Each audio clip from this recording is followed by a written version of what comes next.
मुख्यमंत्री भूपेश बघेल ने नगरीय निकाय चुनाव पर अपनी बात रखते हुए कहा है कि परिसीमन में गड़बड़ी हुई, जिसकी वजह से बड़े नगर निगम में मतदान कम हुए हैं।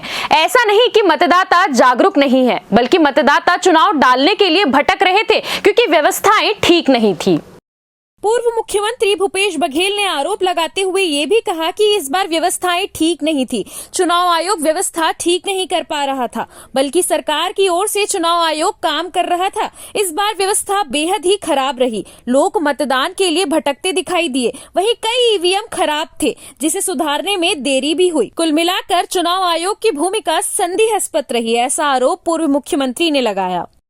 अभी नगरीय निकाय चुनाव हुए हैं और देखिए कि हमारे यहाँ तो जो छोटे नगर पंचायत नगर पालिका है उसमें मतदान तो 78, 80, 82% हुए, लेकिन वहीं बड़े नगर निगमों में मतदान है वो 49%, 52% के आसपास रहा है।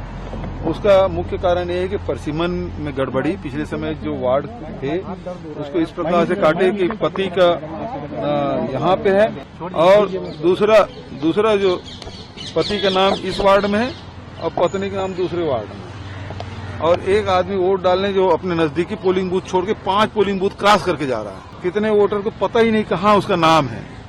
और दूसरी बात यह है कि ईवीएम मशीन है, उसमें एक मतदाता को 2 वोट डालना है, तो मतलब उसको महापौर के लिए डालना है और पार्षद के लिए डालना है। नगर पंचायतों में तो कम मतदाता है तो वहां तो जल्द हो गया, लेकिन जहां 15-20 हजार एक वार्ड में मतदाता है तो वहां तो इतना लंबा लाइन हो जाता है।